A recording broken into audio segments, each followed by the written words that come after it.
This is a living history interview with Mario de la Guardia, class of 1953, conducted by Marilyn Summers on April the 27th of the year 2005.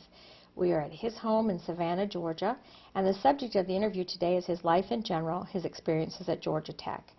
You told me I can call you Mario, and I will. Right. And you also told me de la Guardia means of the Guards. Of the Guards. So, Mr. Mario of the Guards, tell me where you were born and when. I was born in Havana, Cuba, in the district of Vedado, in June 9, 1931. And tell me what your mother and father did. My father was a civil engineer. He graduated from NYU. Also, he went to high school in Irving School in Tarrytown, New York. How interesting. Now, how did that happen? Because they liked it his father sent him away to school. And his brother too. And was your grandfather born in Cuba? My grandfather was born in Cuba, yes. Okay. So you were the third generation to be born there? Yes. Okay. And so your father had gone off to have a high school experience in the United States. Right. And a college experience, but came back to Cuba. Right. And you were firstborn, one of many? I was the oldest one. Oldest of how many? Of three. Three children. Myself and twin brothers. You had twin brothers. Right. Much younger than you? 7 years younger. Pretty much younger. Right. So you kind of were brought up as an only child then. That's right. And your father as a civil engineer, that was a good position? Yep. So you had it comfortable? You were... We were like a high middle class. Living in a city or a town? It's in a district of Havana. Okay, so big city living. Right, very big city. Okay. And do you remember going to school for the first time? Well, I went to, first I went to the German school, just before the war. When the war started, the German school was closed. I'll be darned. And then why would Cuba have a German school?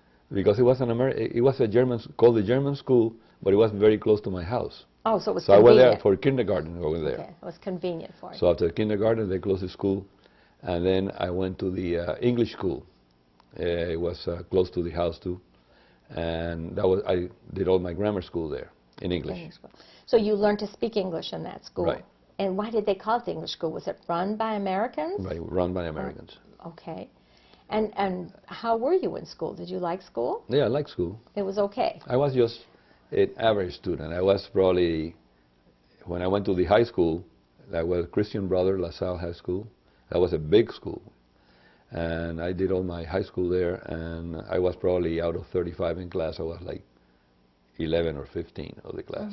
So a pretty good student. I would imagine when you were a youngster going to elementary school, it was a social life for you too that was good, because you didn't have anybody at home yet. Your brothers were still to come. So usually when you're raised almost as an only child, you're looking around for somebody to do stuff with. So going to school is the social world. Did you participate in sports when you were young? I always, let's see, I did swimming a lot when I was like 10. Even that young, you had started your interest in swimming. And then I did baseball. I was a pitcher of we were members of a club in Cuba, and they had swimming teams and baseball teams and all kind of, and tennis. I played a lot of tennis and baseball, pitching, and swimming. You were a triple threat man. Right. I tried football, but I was too old already for that. Yeah. And they really hurt me. Oh, did they? So you're willing to try anything, but you did exceptionally well. Right. I was very good in tennis too. Was when I was 15, I was the Cuban champion, and then when I was 17, I was the runner-up. So you were very good at tennis. Right. I mean, that's not pretty good. That's very good. But I did a lot more swimming than anything else. Now, swimming in pools, swimming in oceans, swimming where? Well, swimming in competitive swimming. Very competitive. So it's all pool swimming. Right. Competitive swimming. That's you have to practice a lot. It's a lot of work, yeah. It's a lot of work. But you didn't mind that. You enjoyed that. No, I enjoy it. Yeah. Now, you said you went to the Christian Brothers school. La Salle Christian Brothers, and I... That was a private school? It's a private school. Was it a boarding school or a day school? No, a day school. Okay. At that time, it would start at 8 o'clock in the morning, and at 12 o'clock they took you home for lunch. They took you home? Yeah, and then they pick you back, and the school bus pick you up and take you back to school, and it went from 2 to 4:30 or 5. Oh, well, that's different. We don't do, oh my goodness, hard enough to get people to school without taking them home and bringing them back. No, they again. had Regular bus route. you could stay in school and have lunch there if you wanted to. if you wanted to. Oh, but you could also go home and have a little rest too, huh? Right. 2 hours? It was like a siesta And you know, time? we were, at that time we were living like 10 or 15 miles from the school. Really? So it was a... And they went and they dropped everybody in the different area where they live, and then they pick you back. Isn't that fun? That wasn't very practical, but I don't think it was very practical kind at of all. a nice service Right. to so Dad. Do you remember your high school? Was it a co-ed school? So No, you went it was just boys. all male school. So okay, so it was very competitive. Very competitive. Always. If Right. there's all males, it's competitive. So we had the other school that was as big as ours, Colegio de Belén, which was Jesuit. And so we had a lot of rivalry. Rivalry, Yeah. yes, of course, of course. And you would have been in a college prep program because that's all they ever had in parochial schools, right? Right. So you were learning the hard stuff, not just the foolishness. Well, the education in Cuba is completely different from here. Even if you are going to study law, for the first 4 years, we have 5 years of high school. Oh, yeah. The first 4 years, you have to study chemistry, physics, everything. Math, And calculus, calculus, well, sciences, not yeah. calculus yet, But math and sciences. trigonometry and all that math. Yeah. And then on the last year, they separate the classes between science and letters, or they call it letras, which is Business. lawyers, and Yeah. then the science people go to one class and the other. So we study more chemistry and then calculus and all that. So you chose science. I saw So you went science. with science. That is really an amazing preparation for Right. college, isn't it? So, what was it like growing up in Cuba at that time? What was Havana like? A lot of fun. I mean, Very colorful, we are right. told. We were very lucky.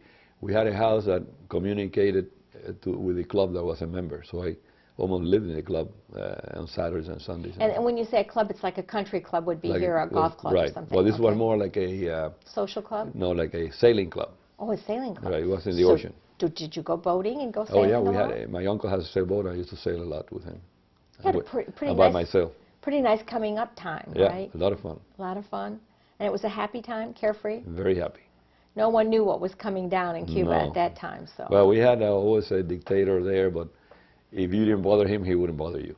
It was what they call benevolent dictator. Well, I don't think he was not that benevolent, but he was. Well, compared to Castro, he was, Right. huh?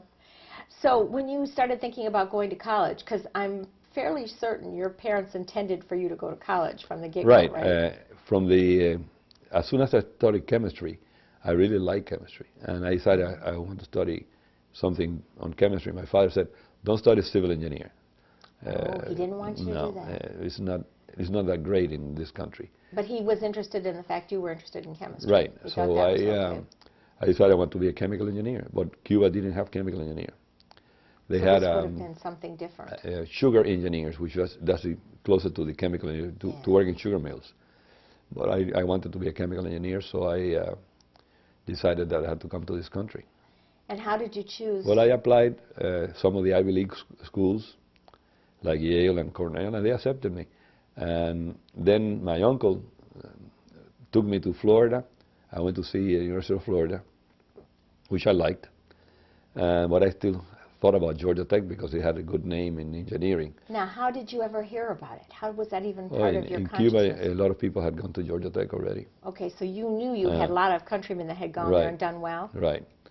So So it was on your mind then. And did you apply to Georgia Tech? yeah, I applied to Georgia Tech. And then also 4 of my friends from La Salle High School applied also, and all of us got accepted. So That we makes had- a big difference. we had then, like doesn't it? 5 friends there, 5 or 6 friends. So that really made it even more attractive. Right. But had you ever been there? Did you ever come No, up I to never Atlanta? had been in Atlanta. So you were applying to a place you never saw, the, but the, you heard a lot the only about. school I saw was the University of Florida in Gainesville. Right. And so between all the acceptances, and you were accepted at 4 or 5 other schools. Well, one of the things is that the cold weather. I didn't want to go Yeah, up well, north. that ruled out up north. So, yeah. right. And then it helped a lot that some of your buddies were going to be coming Right. to Georgia Tech. So you were accepted, and you Uh-huh. decided that's where you were going. So you're leaving. You flew from Cuba to Florida, You mean when? or right to Atlanta when you came? Well, I came to Georgia? Atlanta, and I told you I came with my grandmother, my mother, and my 2 Everybody came with brothers. you, And my father came also, but my father had to go back to work. So but they came to stay here. yeah, so 1 year. They wanted my brothers also to. My brothers were not very good students. Oh. They were, twins are very difficult to So So your mother thought, well, we'll all go to college and they for learned 1 year. more English and all that. So So we live in she enrolled them in school here in Atlanta then? Christ the King Church. Oh, the cathedral, in okay. Buckhead. Oh, yes, I know exactly. And then we had a little A apartment. little more discipline there, Right. maybe. We rented a little apartment near Brookhaven, which was a little town, had nothing there. Yeah. Oglethorpe University was the only thing there. And you had all of this family with you. Yes. Going away to college and bringing your whole family is unusual, isn't it? I had to pick up the bus, that electric bus, Yeah. and at 6 in the morning trolleys. to go to the trolley to go to Tech. Yeah. And I bet you weren't too happy about the fact you went away to college and brought everybody with you Yeah, either. I was not very happy. It also didn't help me much in my grades there. Because there was too much distraction. You know, we had a lot of, my chemistry of 5th year was as hard as the chemistry of Tech. Yeah, you were well prepared for But Tech. the difference was that I had 3 hours to do an exam, and at Tech was 55 minutes, and I was not accustomed to do things very Everything fast. was too fast for Right. you. Ah. But you were well prepared, especially compared to your classmates that were coming from South Georgia, who didn't even, Right. some of them hadn't even taken chemistry. Uh-huh. And that at that time that you were at Tech, it was one of those things, we let you in, but we don't know how long we're going to let you stay. Right. So you had an advantage over them in that you Right. at least were But well the prepared. difference in the system was what really hurt some of us. Hurt you, yeah. So you found yourself not doing as well academically as you knew No. you could do. No. Part of it was, I think, your living situation, too. That's like right. you That said. didn't help at all. The commute doesn't help, and the distraction of family doesn't help. So how did you talk them into going back? No, they were going to stay only 1 year. Oh, you knew that. Right, Yeah, so if you they- could live through the first year, Right. you were going to be on your own then. And huh? we also not only had relatives coming and All the staying with time? us all the time from Cuba. Oh, my goodness. It was like a three-wing circus then, That's huh? right. You never knew who was going to be there. So you were looking forward to the first year being over with, so you That's could, right. then you moved to the campus. Then I moved to Glen Dormitory.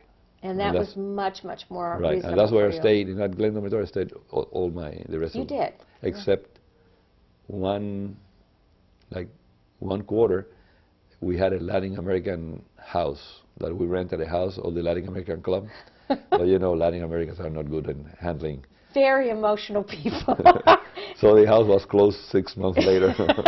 Because you didn't No. balance your budgets the way you No. were supposed to. The first quarter, when you got your first marking period, had you done well, or were you already I going was around 2.1, something like that. not as good as what you were No. looking for? No. So then you had to really buckle down so that you Right. wouldn't get bounced for academics. Because boy, a lot of people Well, hit a the lot road of with a lot that. of people I knew went to night school. At the time, they had the night school. So you could make up, yeah, the evening Right. school, yeah. Evening School of Applied Science, it was called, and there were many a tech man Right. that had to go over there and spend There was a little a time. Cuban individual there that had been in school for almost, when I got there, it was already 30 years, and he was still a freshman. Well, you had to hand it to him for trying, He huh? lived in night school all the time. Yeah, he was trying, he was trying. You came to Georgia Tech, and we talked about this before, at a time when there were wonderful people around. Right. You had George Griffin. Oh, excellent. You had Bobby Dodd in great football. You had the wonderful, the eccentric Freddie Lanu. Freddie Lanu. And Freddie meant a lot to you because you were a swimmer. You were Right. interested in that. Now, did you go out for a team right off the bat? Yes, in First year? freshman year. So did you take the drown-proofing course that he Oh, was yes, offering? I didn't like it. But, And you liked it. No, Oh, I didn't you like did like it. I don't like to be tied with my hands. I imagine the people that were not swimmers that were tied also. I couldn't believe it. Unbelievable what he put them through, That's isn't it? bad. I don't think it's a good idea. But you were a good swimmer, Yeah, I so was a you good got swimmer. through that very easily. Did you ask to be on the swim team, or did he invite you to be on? No, I guess I just went there, and I think when I came, I brought Freddie Lanu a bottle of rum. You did. Because there was a Cuban that had swum there in the team and said he likes rum. So I came with Nice my father. little tip. I went with my father and said, here's a bottle of rum, and we talk about swimming, and said, well, come and join the team. So you had a nice little initiation into it. He was a good swim coach, was he not? Oh, he was a pretty good swimming coach. He was more like a trainer for Than a coach. Right, than a coach. And he was interested in the divers, too. The He divers, trained too, both yeah. the drivers. But his main thing in life was this drown-proofing that Downproofing. he had invented Right. to save And you know, military. at that time, you could not graduate in engineering or anything if you didn't pass the swimming. Till 1986. till 1986. So that went on 33 years after I you mean, left. And I saw a lot of young kids that never had been in a pool, and they would just leave the swimming and cuss at the coach, and he would say, "Well, come back tomorrow." Yeah, he always let them come back. But you know, if he didn't sign off, they didn't graduate. Well, I think they had to learn to swim at least. Yeah. No, they had to pass the course. Now, whether they had to coerce him to do it, sometimes he passed people that he didn't want to, because George Griffin was known to come over and chat with him a little bit sometimes if someone told their case. I just can't believe that people that didn't know how to swim can pass that course. I think if they just learn to swim, that's a big accomplishment. Well, some people were afraid of it, but they thought it was a great a confidence builder. It gave them more confidence for themselves. But some people hated him because they couldn't pass it, and some people didn't graduate because of that. I can't believe really, that. I can't believe it truly happened. Oh, really? It truly happened. They were really stringent about enforcing I remember some that. of my Latin American friends that always had long hair, and they would just bob, and the hair was what, and Coach Strayland, tell that guy to cut his hair off. You could hear him saying that. Yeah. Huh? Well, I understand he was quite a character. Uh-huh. He was at Tech for a long time, and he did a lot of eccentric things. Now, tell me this. You were on the swim team, so you traveled with him. Yeah, I traveled with him. When you had swim meets. Right. Now, I'm told that he never carried luggage. He always had a bag or a box that he put his stuff in. Right. He didn't put on any airs. He was what he was, right? Right. Did you get the opportunity to go to his home? Ever? Did he take you on I think field I probably trip or went, but picnics? I don't recall, but I think I will. Because I heard some stories about people going out to his property in Decatur where he had a swimming pool. You don't remember doing that? I don't recall that. And Freddie was always inventing different ways to test people's endurance. And do you remember Herb McCauley? Yeah, sure. Herb was very nice. Herb told me he was the guinea pig for a lot of those Oh, experiments. really? Yeah. I remember that before we swim, we had to do a lot of exercise. Warm-ups. No, running. Yeah, warm-ups. Running, and then do flexibility exercise and all that. And then we start swimming. So he took it seriously. And the water, he kept it very cold for a Cuban at least. Every time I jumped in the water, I thought that I You was died. I Your heart was would dying. stop. What? I wonder what his theory was behind that. Because he said that if you had the water warm, you will get tired faster. And he was right. Oh, so it's for competitive swimming. Right. Yeah. During the training. Yeah, he wanted you to go as fast as you could go so you could get out of it, huh? That's right. Did you enjoy being on the swim team? Oh yeah, really enjoyed it a lot. Your book says you were there the first year, the third, and the fourth year. It Right. doesn't mention the second The second year, I decided I had to study more, and I told Coach Lanuda I couldn't swim that year. So that was a conscious decision on your Right. part because you were such a good academic. You wanted to get your grades I up. was not a good academic. I just passed. So it became a question if you weren't going back home without it, right? I couldn't So do that. one year you really focused on studies, and it made a difference. You got Right. your grades up a bit. And then you went back to swimming again.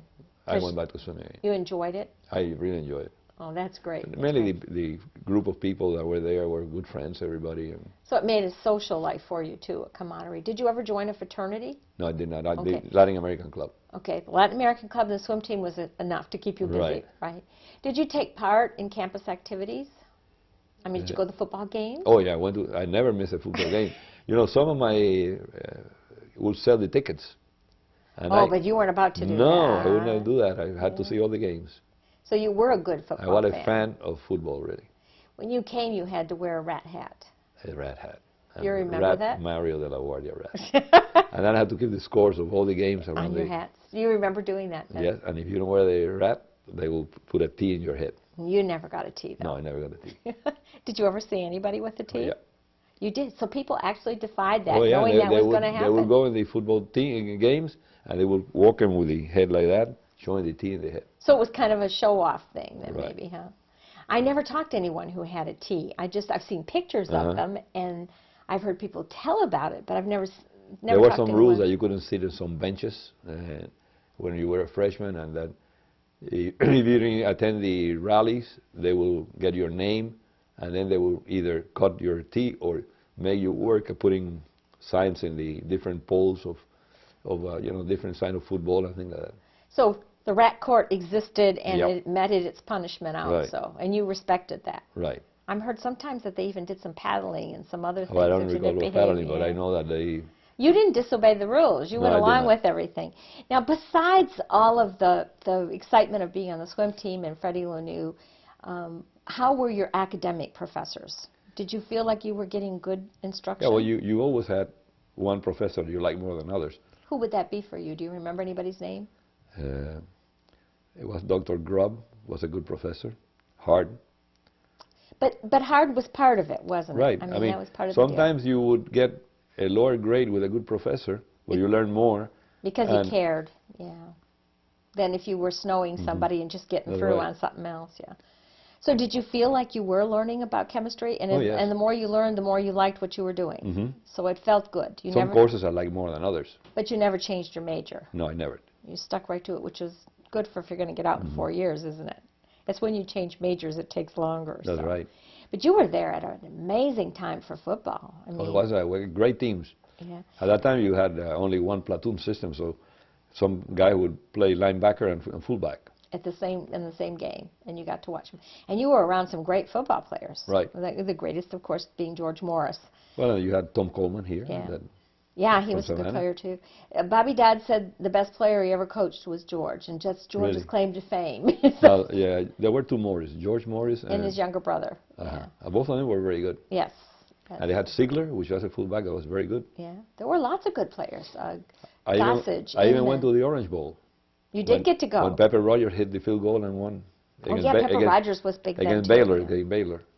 Yeah, lots of exciting. So I went to Cuba, and then I came for the first of the year and saw the Orange Bowl. Orange Bowl. Did you ever work while you were in school? The Were only you thing I allowed did to was do- lifeguard Oh, you did do at some the tech lifeguarding? pool, and also in the summer I stayed one summer, and I went to one of the public schools and be a lifeguard there.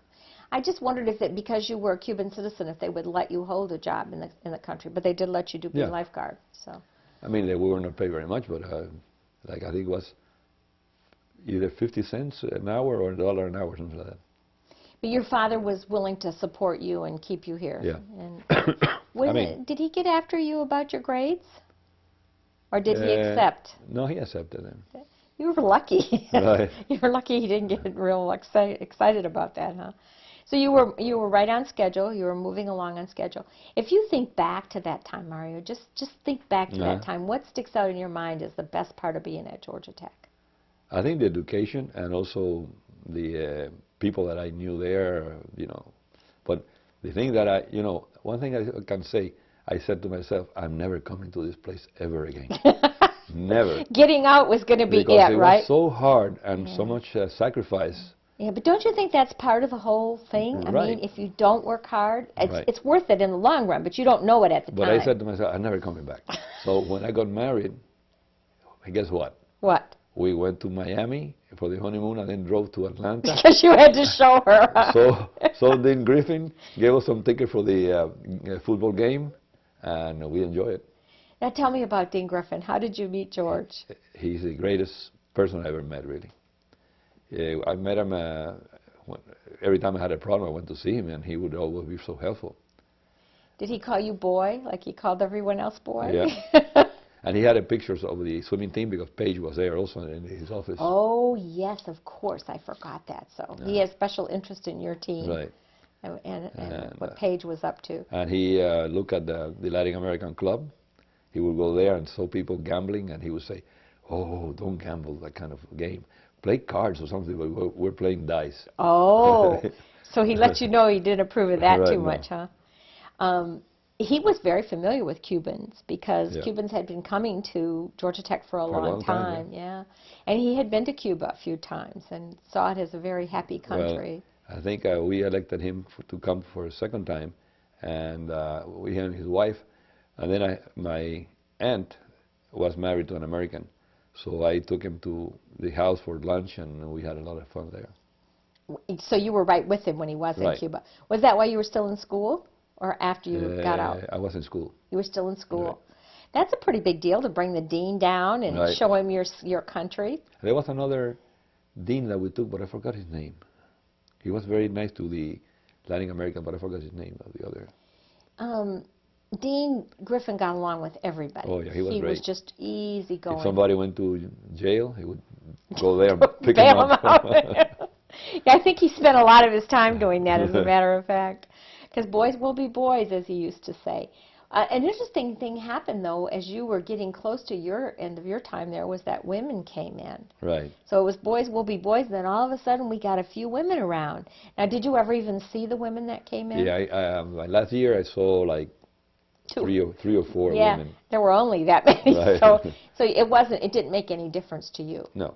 But the technique ran a straw poll to vote for or against. Did you vote for or against? I don't recall if I voted or not. You don't. Maybe you probably didn't. You know, everyone didn't, but it was an issue. What happened? They voted against the women? 95% voted against women. Really? Yeah, and then President Van Leer, Colonel Van Leer, said he didn't. That was not a referendum. That was merely an opinion poll, and he didn't care how they voted. That it was women were going to come. So, and he very carefully engineered that to happen, which was a long time coming. Sure. That official thing. But it was funny that all the boys thought it was going to dumb down everything, and it turned out not to be the case at all, because right. the women were just as smart. In fact, they were smarter because they were coming in and competing, you know, at a much higher level. So. Didn't go downhill like some people thought it would. I think part of it was that everyone thought they'd have to behave better and stop being such slobs too. Don't you think that might have been some of it? No, they have a lot of minorities now. There are a lot of minorities. Oh yes, Latin today, Americans and every place. Oh yeah, today, yeah, definitely. We're very eclectic. We have some of everybody there today. But when it was all of you just males, there was no dress code, and people looked pretty bad sometimes. Well, mainly the swimming pool. Oh, in the swimming pool, no clothes at no all. Clothes at all. Yeah. So all that had to change, and That's women right. did make changes when That's they right. came, you know, but it came gradually, and it worked out fine. When you think back of that time, though, you did value the education you were given. Oh yes, you it was a great education. I mean, if I hadn't had that education, I wouldn't been successful. Your whole life depended on that, and you were aware of it. So when you finally did get out, now, you didn't interview for any jobs in this country because you were going back to Cuba. Well, I mean, I love Cuba. I mean, Cuba was a lot of fun. Even if you make half of the salary that you make in this country, you can live large. You live good. Right, huh? live good. Yeah. So you went back to Cuba after getting out, and that would have been in 1953. 53. So that, as soon as you got through with the parties and the goodbyes to everybody, you flew back to Cuba. Right. Didn't stop in Florida on the way? No. Went back. Had you met Hilda by that time? No, not yet. No, you hadn't met her yet. Not So yet. you were a young man and full of himself, and you're right. going to get a job. So what's the first job that was offered to you? The first job that was offered through my uncle, the American uncle, that he had the biggest chemical imports of Cuba. He represented DuPont and all the big Dow Chemicals and Standard Oil of California.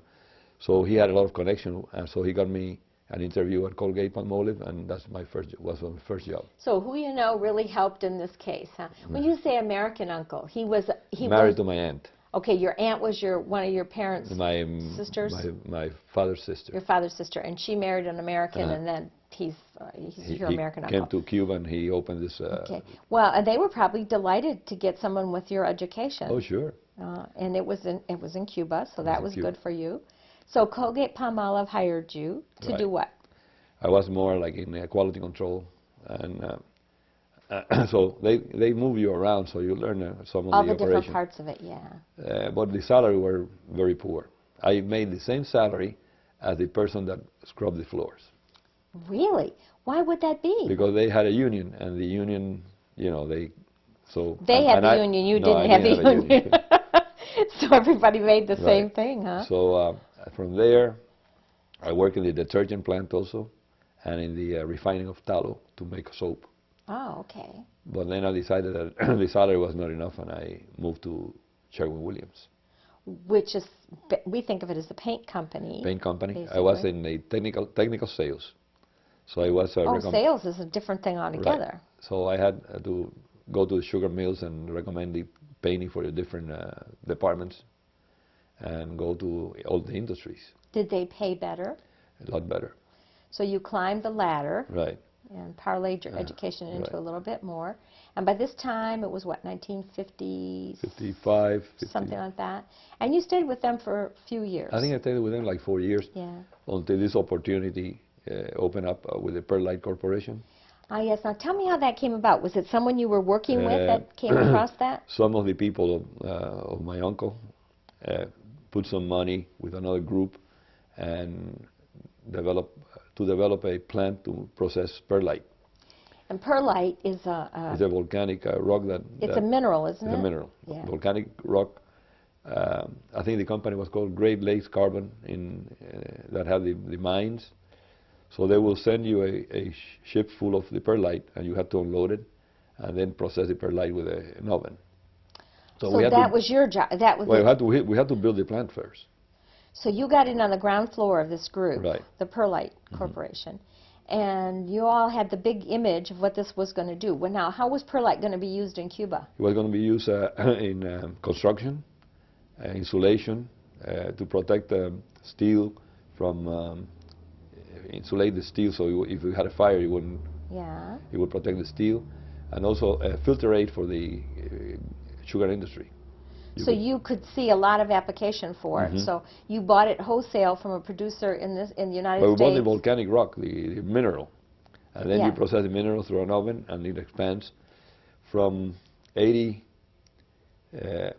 pounds per cubic foot to around 7 pounds. So you throw it as sort of light. Yeah, yeah. Also, you can use it in agriculture. I was going to say, my experience with perlite is, of course, mixing into soil. Right, in the soil. Yeah. So aeration. But I didn't realize that it had such a huge application to the building industry. So this all really sounded good, but you had to build the factory that you were going to process it in, and you were part of all of that. Right. And how many years before it got on its feet and started making money? Well, we didn't have too much chance of making money because then Castro came. Your timing was off. As they say, timing is everything, huh? So you started a really great business, and then Castro came into power and took it away from you. Now, Hilda and I got married we met like in 54, and we went out for 4 years. 58 you got married. And they got married in November 8, 58. Good for you for remembering. Okay, so 58, and Castro came in 60? No. When? A month and a half later. Oh, really? He came that early? Oh, so 59. Then we ran the plant for 1 more year, and then Castro took it over. He took it over. So, what's going to be next? What's going to be next? Yeah, you've got a wife now, and you don't want to work for Castro. But no, I didn't work for around 6 months. And then I decided I need to go back to work because I didn't have enough money. Now, and the country's really just beginning to shudder under what was going on. No, the government started intervening all the industries. Into everything. But not the glass industry was still not intervened. Glass and ceramics. That's where I worked, in the ceramic and glass. How did you get that job? Well, I had a friend of mine that was a commander in the Castro group, and we had grown together in the club. And he told me that, well, I know that you're not a communist, but you're a good person, so I'll see if I can get you a job. So he recommended me to go and see a Chilean that was in charge of hiring people. And he interviewed me, and then he sent me to the ceramic and glass industry. And that's how I got the job. And what did you do there? I was supposed to look at the expansion of the glass industry and see that it was running properly. The American was still running the Owens, Illinois. They own the plant there. And it was a very modern plant, very, very modern. And at this point in time, Castro hadn't messed with that yet? Not yet. So I went there and I saw that all the materials were coming and the company was running perfectly. And then one day they called me and they said, would you like to run the Owens, Illinois? I said, no, why? Because we're going to intervene in the Owens, Illinois. We would like for you to run. I said, I don't know about glass enough to run the company. They were going to ask you to run it? Yeah, so I'm not going to run the company. So they said, well, we're going to intervene it. So they intervened the company. That's what they called it, intervened it? Intervened. Which means you just take it right over. Take it over. Take it away from Owens. And it became then a Cuban entity. Right. So here we go. He's run you out of another job. No, no, I still work there. Oh, you still work But there? I You just was not don't going to run run it. So you worked, you continued to work for it even I though was it going to be an engineer, but I'm not going to be in charge of Yeah. running the You're not company. going to be the CEO? No. Okay, well, so how long did you stay with that? I stayed until until I left Cuba. No, And- 6 months before I left Cuba. Okay, well, what was the decision? I mean, how do you come to the decision you're going to get out of there? Well, I was looking at getting out any moment, and when they told me they were going to transfer me to another industry that was like 30 miles out of Havana, I said, I'm not going there. So they said, well, then you're going to be fired. I said, I don't care. And he said, well, you start because we won't give you any more jobs in this country. I said, fine. So it was really a showdown Right. kind of a thing. Now, where were your parents at that time? How were they doing? They were in Havana, living in the same house. And did your father have work, or did the companies he My was father with was intervene? already, yeah, he still was working for the company. They hadn't intervened that company yet. Oh, they had, so he still had income Right. coming in. But here you are virtually quitting your job because what, you were fed up with all of this? Right, Government intervention kind of stuff? right. So what was the plan? How were you going to get out of Cuba? Well, in order to get out of Cuba, you had to get a ticket paid in the United States, so I had to call my uncle, and he would send me the ticket. Then you had to have the government will look into your properties, and So you applied to the government so yeah, that you they have to know. apply to the government that you're Okay. going to leave, so they will come and take an inventory of your property. Literally, somebody Well, comes at that and time we checks were out. living with my father and mother, so You could say it was theirs. it's their property, so it's not my Yeah. property. I had a car, which they didn't know it was my car, and I sold the car. But if they catch you selling the car, in order to leave, you have to buy the car back. Oh, for Well, heaven's they sake. didn't got me selling the car, so said, "What? Do you have a car?" No, I got the family car. It's my father's car. I use it.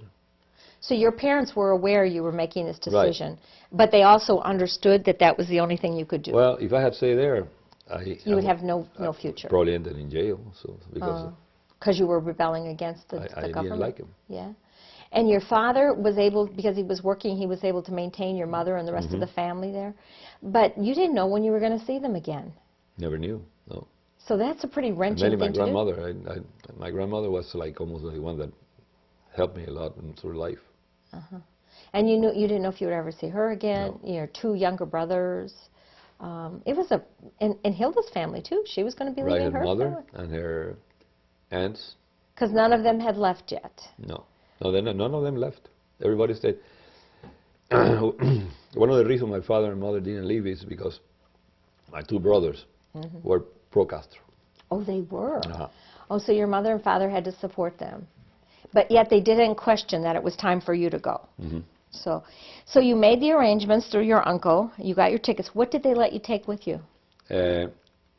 Well, after that, you have to get a telegram from the government allowing you to leave. Otherwise, you cannot leave. So finally, in June the 1st, they sent me, no, a little before, sent me a telegram that I can leave June the 1st. So they picked the day you're going Right. then, huh? My American visa will expire July the 1st. Wow. So you were going to get there just in the nick of time. So then my brother took me to the airport, and What did they allow you to take with you? 3 changes of clothes and a pair of shoes. 3 changes of clothes. The shoes you have on? Right. Or an extra pair? No, the only ones I have. And your wife the same thing? She The was same only thing. allowed 3 changes of clothes. What about money?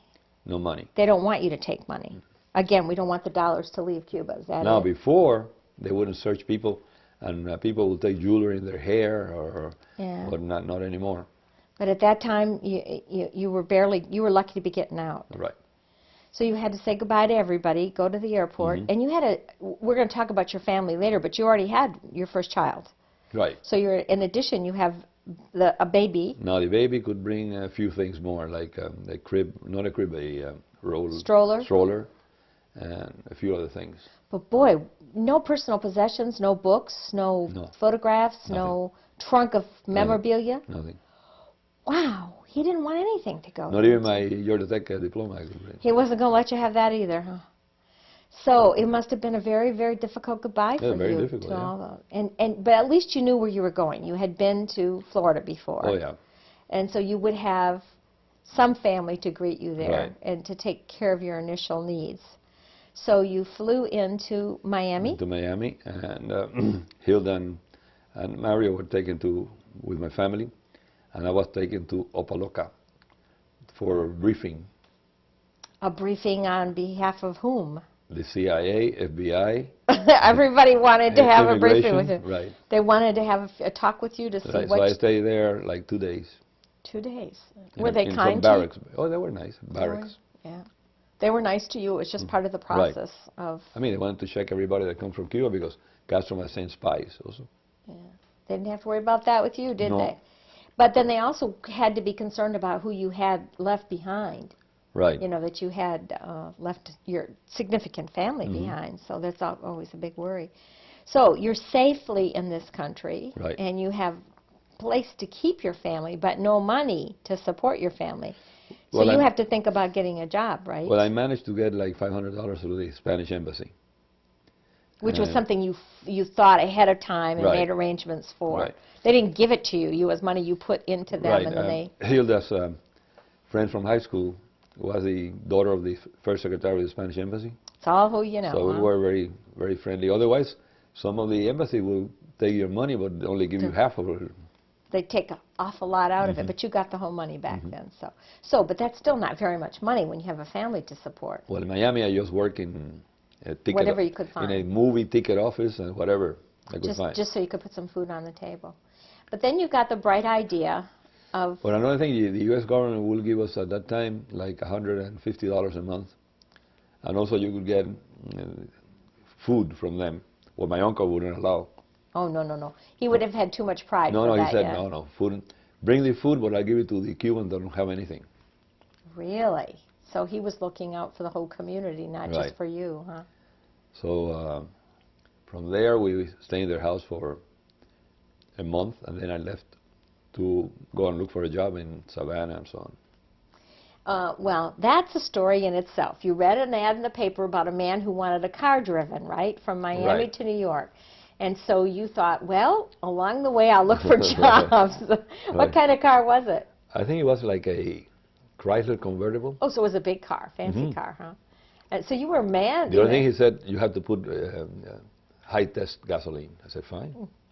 And so you were responsible for driving this car. And did he care how long it was going to take you to get there? Well, he wanted it in 3 days or 4 days, something like that. Oh, so you didn't have a whole lot of time No. to kill. But you did step. You had heard about a job. Now, again, this is because you knew somebody. Right. One of my uncles went to Harvard with the Minus family, Bob Minus, and he had a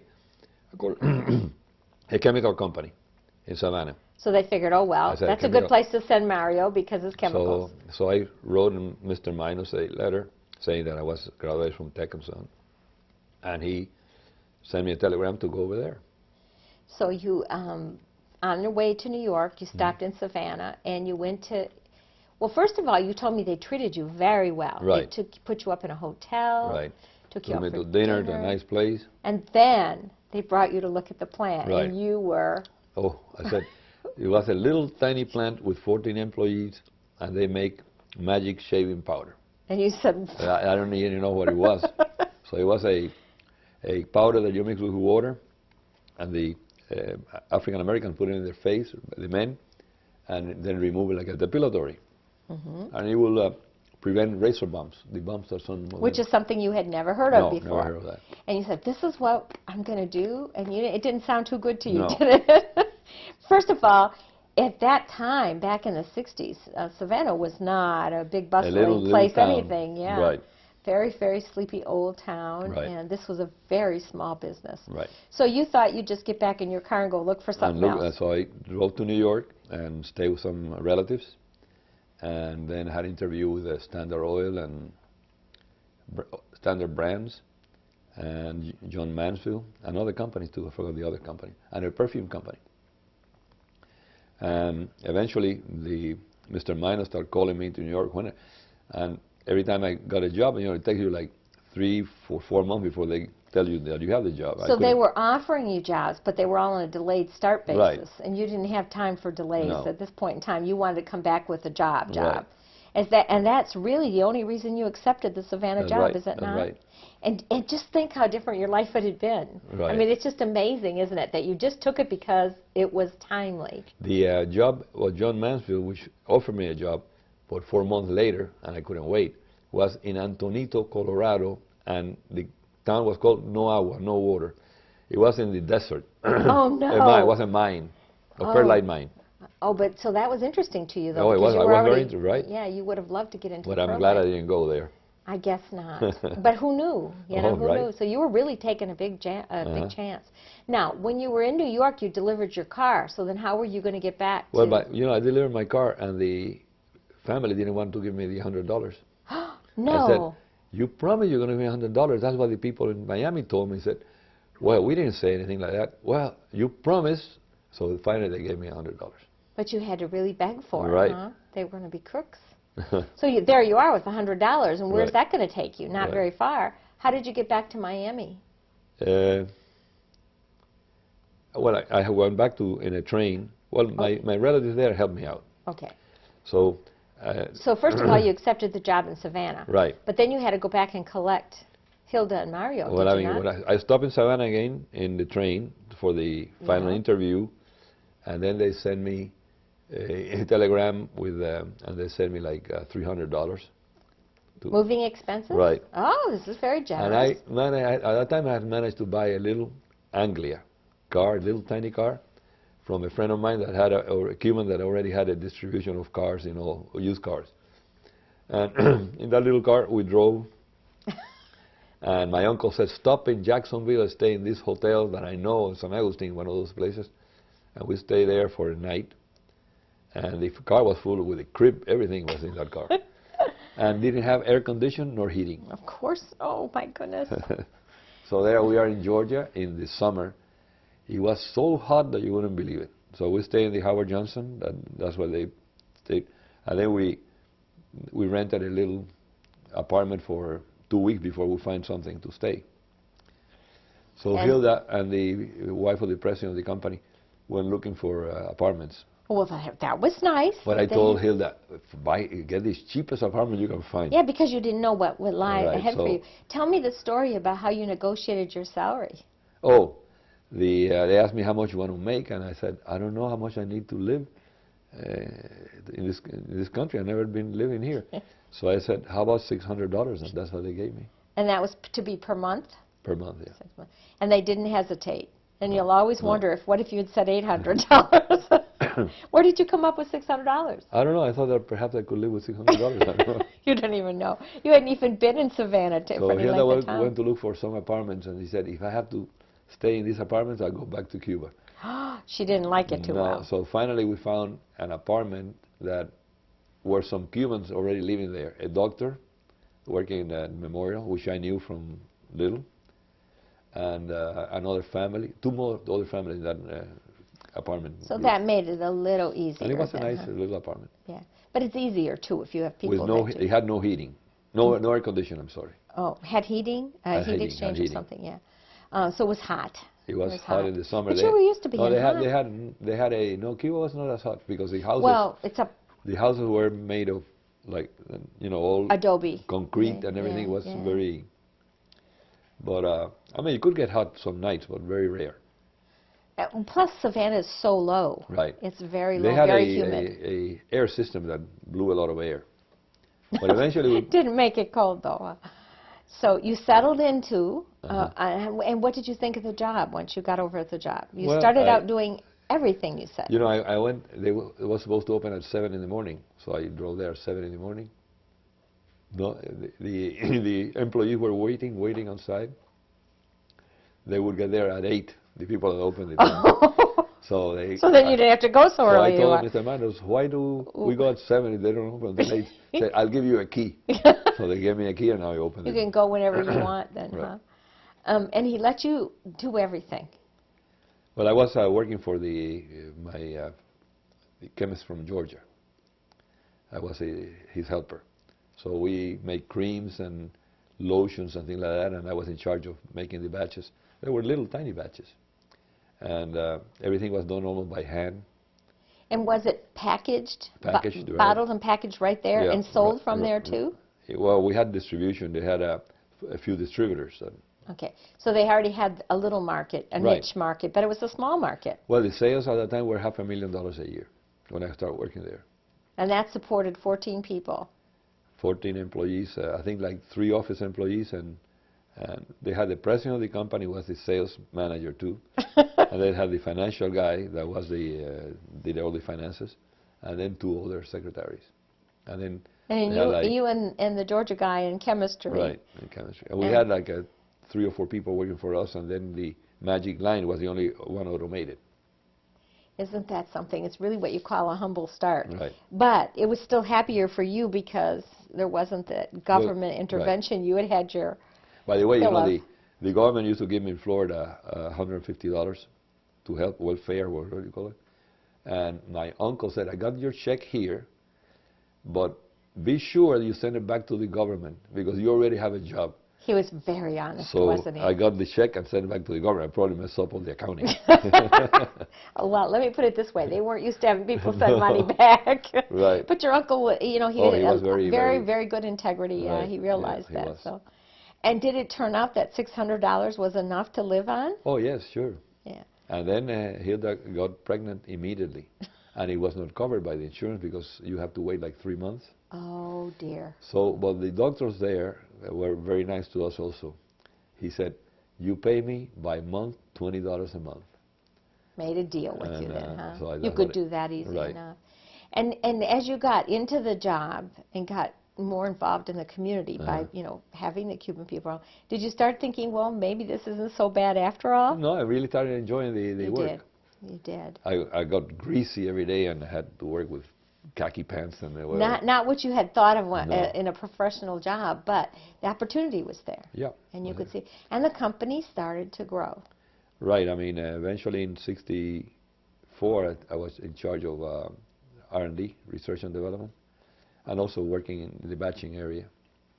And some of the research was done in Birmingham, Alabama, by Southern Research Institute, which they had a lot of PhDs and all that. So I used to go there like 4 times a year to discuss how we were progressing. Mm-hmm. We also had a consultant from MIT. It was Dr. I forgot now his name now. Dr. Alexander Rich. He was a genius he was an MD and a PhD in physics. Oh. And he came to consult with you on what level? On in product? depilatories, how to depilate Oh. better. So he was the main thing you were all about. Well, he would come like twice a year at Southern Research mainly. And he would sit there and give ideas of different chemicals that would work. He had been doing research on that himself then? No. Nope, just consulting He was you? just Dr. Alexander Rich was one of the ones that worked on the Mars project to detect if there was life in on Mars. Mars? That's and he was also a consultant in science for the Vatican, although he was Jewish. He was pretty eclectic then. He Right. got all over the globe, Right. huh? And so just by sitting and talking to a big thinker like that, it would give you new ideas and Well, things he for would you to give explore. ideas to us and to the guys, the PhDs at the Southern Research. Right. And eventually, you really started focusing on what could you do, what chemicals Well, could make you know, this most better. of these genius people, they come with a chemical, but they don't know how to put it into a practical use. Yeah, they got an idea. And that's what I did. I saw this chemical. It was not stable we were trying to make a cream depilatory because it's easier to apply and all that. But it was not stable in water at high pH. Not a good thing. But I thought, well, we could make then a powder, and with a powder with this chemical, it would smell good, not like the other powder that we had. And we developed a product called Gold Magic. Now that one I heard of. Gold Magic, we had Blue Magic and Red Magic, which were based on barium, which smelled real bad. And this Gold Magic was the new depilator that I developed. And you continued to do research and develop on those And things. then we came with other depilatories, later on creams that worked. And eventually, after several years, you came up with a concept for something that was brand new, revolutionary. Right. Well, we came with the line of Dark and Lovely, but we developed only shampoos and conditioners at the beginning and a line of hair color. And this was all geared towards the African American community. Everything was African American. So you were testing things that would work on their particular type of hair. So and then we it's funny, you were taking away hair from faces, but wanting to work with hair on heads. Well, we took off some hair from the head too. Yeah. During testing. Yeah, during the testing part of it. And eventually you came up with the concept of the relaxer. Of a relaxer. I mean, the same chemical that we used in the depilatory, the one that Alexander Rich recommended, I thought that perhaps that chemical is not stable in high pH, but we could make two components, and you will mix one with the other one, and then the pH will go up, and it will be stable. Then you use it for an hour, and it will be stable for an hour.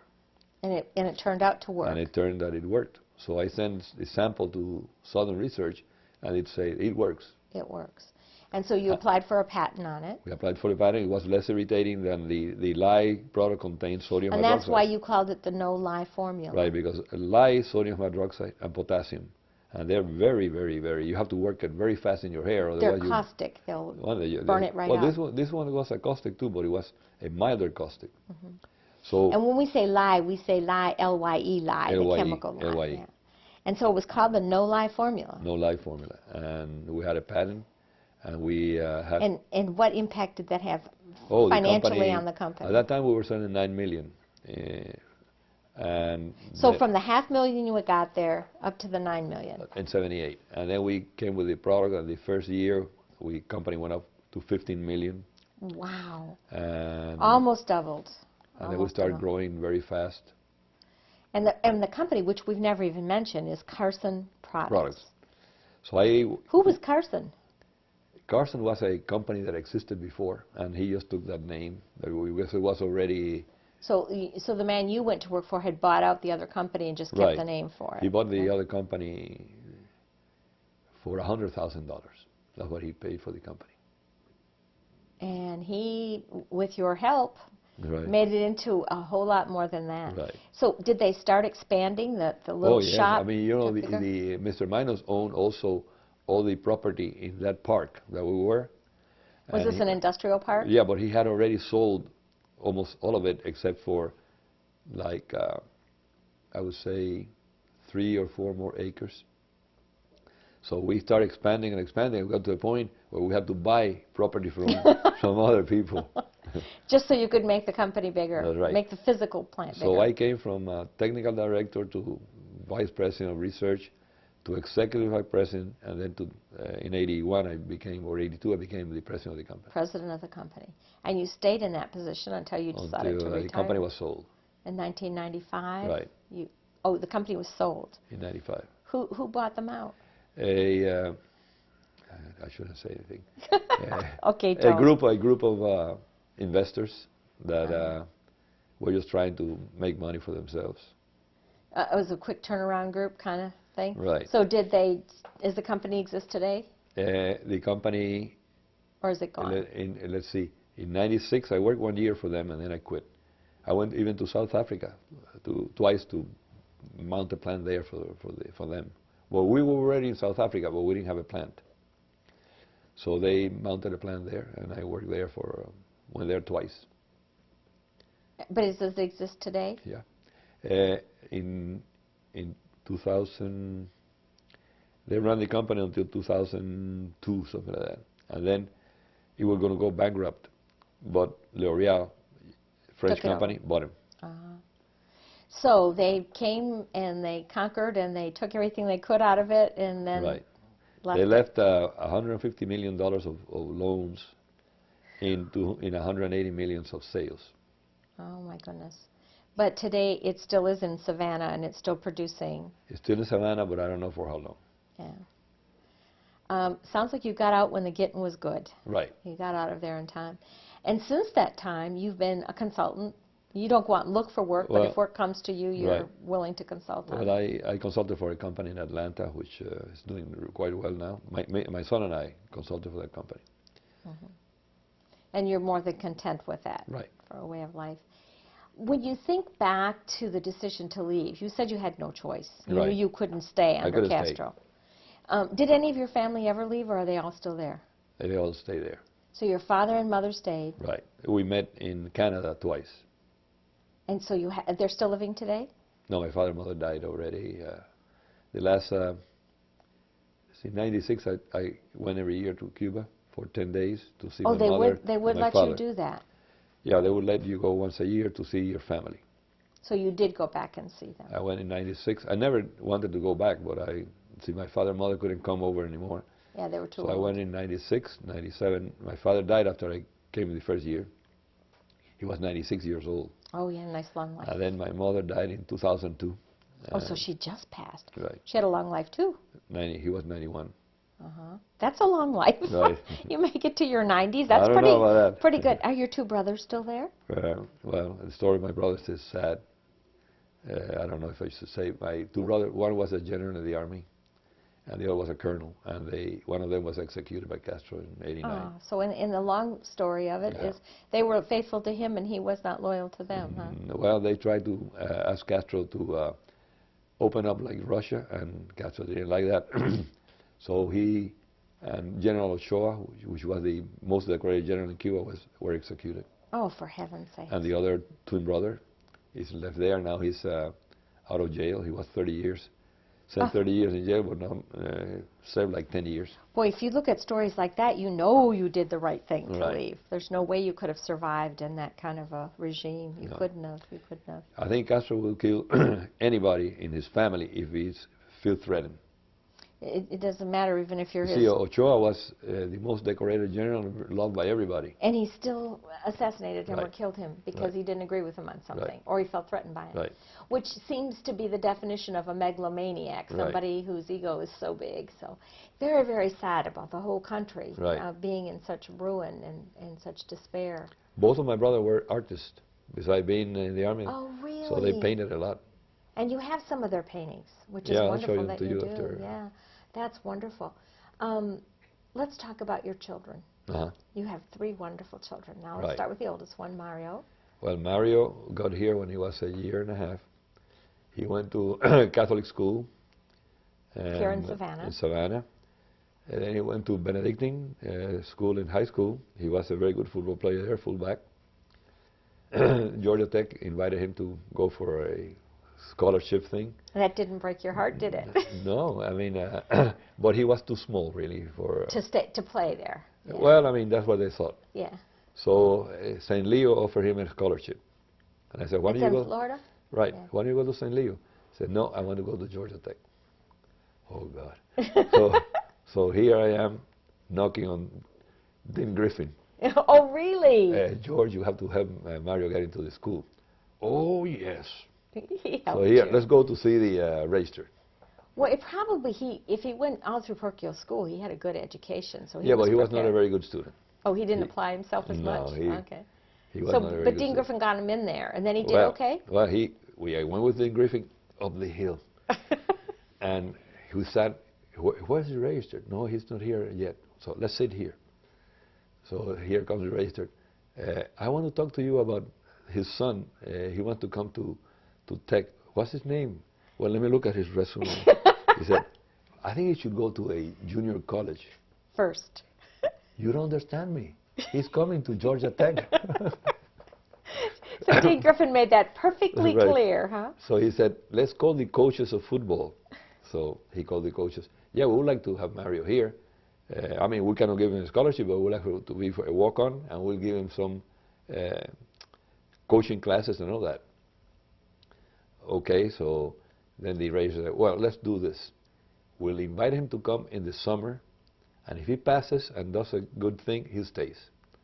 So he went in the summer, and he did great. See, he just needed a little pressure, didn't Right. he? He operated well under pressure. So then he played for the school more in the kickoff teams and the punting so but he teams was and still that. part of everything So he that was went going on? to all the in the bus to Notre Dame and all those. So he earned letters. That he earned his football He letters. earned letters. Yeah, that's great. And he graduated in He graduated a quarter ahead. Wow. Right. Now that's Right. admirable to be Uh-huh. involved with sports and still stay. So he stayed on top of the academics then. And you tell me that I asked you, did he do well academically? Oh, he made the dean list in the last quarter, or last... Something his daddy hadn't done. No, I never did that. And he was equally interested in football, being a participant all that Right. time. So we have a real good Yellow Jacket fan there, huh? Well, then his football ended in his junior year. Oh, During practice, he broke his knee, and terrible. we had to fly back, go back to Atlanta, because he had a big operation on his knee. Yeah. And from then on, that was the end of football. But he focused it on... He was walking in crutches. Oh, isn't that a shame? But he focused on the stuff that was going to get him out anyways, Right. by doing his grades. And what does he do today? What is Mario's business today? Mario first was in market research for a Hispanic company in Miami. Then he moved to New York for that same company. And then we hired him at Carson, and he was in marketing of Dark and Lovely, with the most important brand. He did well there for 10 years.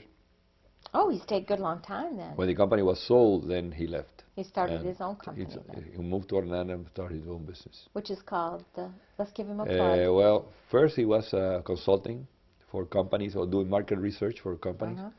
And then he decided that he wanted to go into the same business we were. And the company is called Strength of Nature.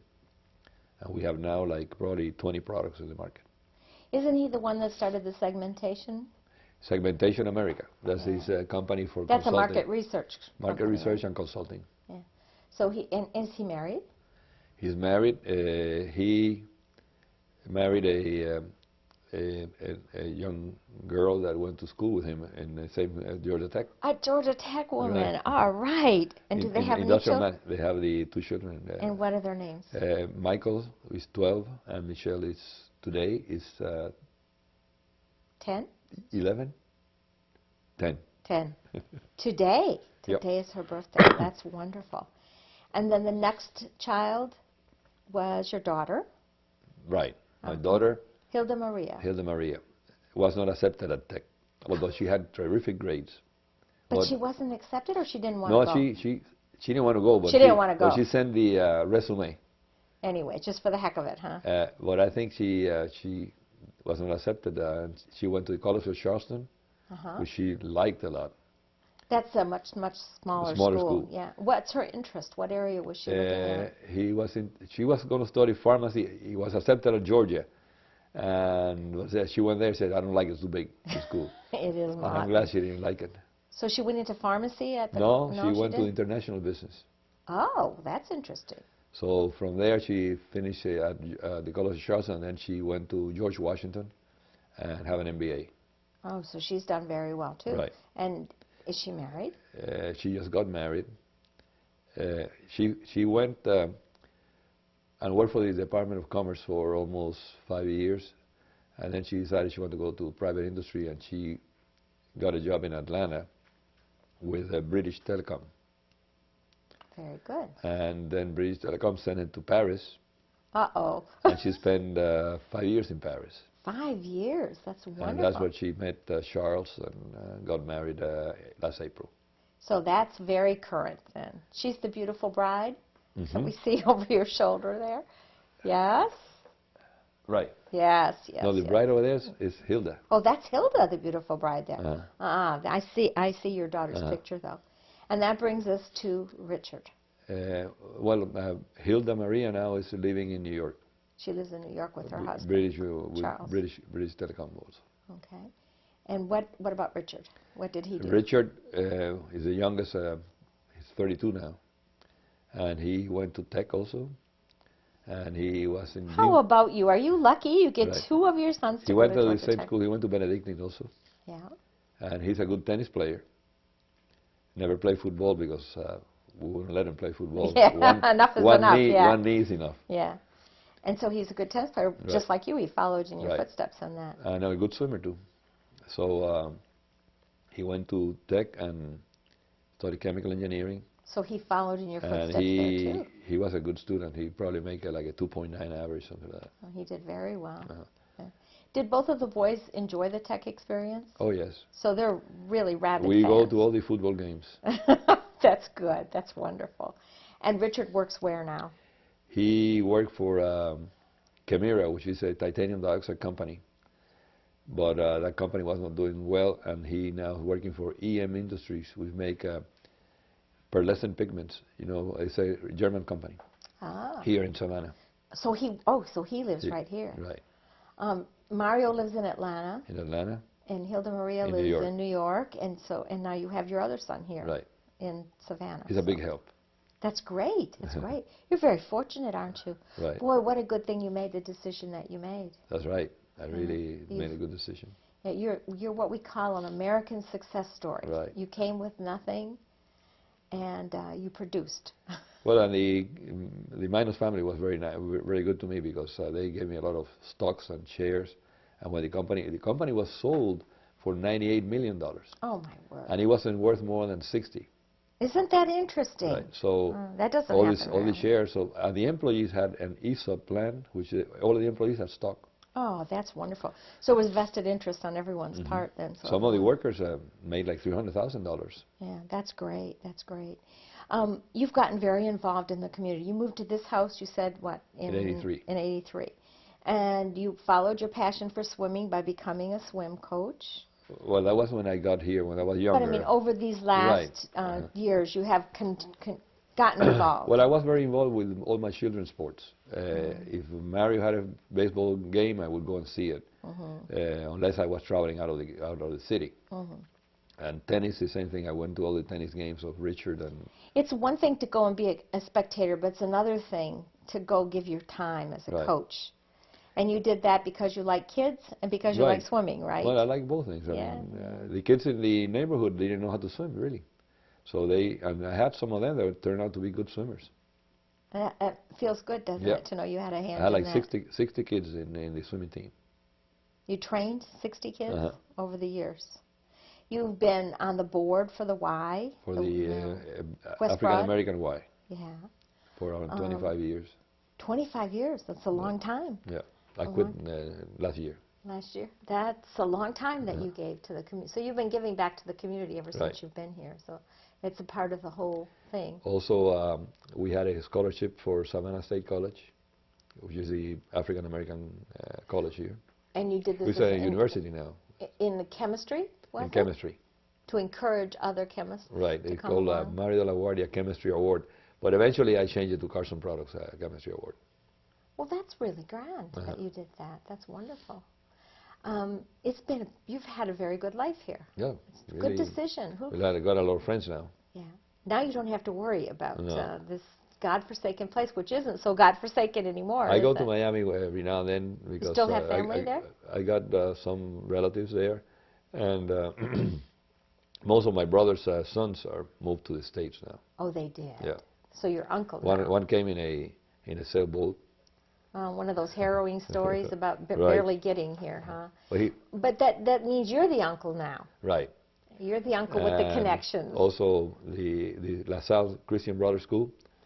All of us that graduated from there have meetings once a year. Oh, you have a get-together reunion. In July, there's going to be the 100 years of the Christian Brothers that went to Cuba. Oh, for heaven's sake. So you'll be celebrating with your other classmates. So we're going to have a lot of classmates there. But not in Cuba? No, not in Cuba. It'll be in Miami, probably? Probably in Cuba, we only had like 3 classmates left that stay there. Everybody left, yeah. How very sad to lose a country. How very sad. But talk about making good on where you came. You have done that. And it's kind of neat now that you're the uncle with the connections. That's right. Your uncle helped you so much, and now you can be the uncle to someone one of my else. nieces in Paris. So Hilda Maria and her got together a lot. Isn't that nice? Isn't that nice? Well, it's a wonderful story. That's right. It's a story of success, but sadness too. Right. Making the best of situations and family. But I mean, we have to be, this country has really been good to us. The Cuban people are very, very family-oriented. They are very. And very close-knit family-oriented. So when someone understands that as part of your culture, it just brings home the sacrifice that was made to leave there. You know, how difficult that had to be for all of you. For example, in Cuba, nobody would think about insurance, life insurance, because you know that if something happened to you, father, your brother Somebody will, took will care take of care you, of yeah. But it's a little different than that here. That's right. Everybody has to Well, worry about everything it's here. a very big country. People live too far away sometimes. Yeah, it's a very big country. Yeah. Yeah, we forget that an island is a whole different That's right. lifestyle than that. Do you live on the water here? Close There's to the water? tidal creek back there that Yeah. I used to have a little boat, and I used to go out in the boat. So you still keep your hand in, Right, you know, a and, little bit on the water. And also we have a beach house, so we go to morning summer. We spend some time there. Oh, that's wonderful. Well, we are very grateful for you to taking time today Okay. to spend with us to hear your story. It's a wonderful story, a multi-generational story, and now we'll watch your grandson and your granddaughter to Right. see whether Michael or Michelle might be interested in Georgia Michael's Tech. a very good student. So maybe we have a third generation of Rex coming down, huh? I tell him, you have to go to Georgia Tech. He said, no, I'm going to MIT. Oh, I is said, that what "No, he no, tells you? no." Well, does he live in the state of Georgia? He lives in Atlanta. That means he goes to Georgia Tech Right, free. right. And that That's might right. factor into the whole That's right. thing, huh? Yeah, some of the kids think, oh, no, I'm going to go here and there. And then when their Uh-huh. dad says, well, wait a minute, free, $40,000 a year? That's right. They might think about free. So it's a great school. Oh, I think it's a terrific school. Yeah, you can only be proud that Uh-huh. you got out, even though you never wanted to go back there again. You Right. don't mind going back for football games. No, I love Tech now. Yeah, and you don't mind going back for your son's graduations, No. and you probably would be happy to go back for your grandchildren's sure of that. yes, I'm sure too. Thank you so much for Okay, spending well, time I enjoyed with us. it. I enjoyed it It's very been much. fun.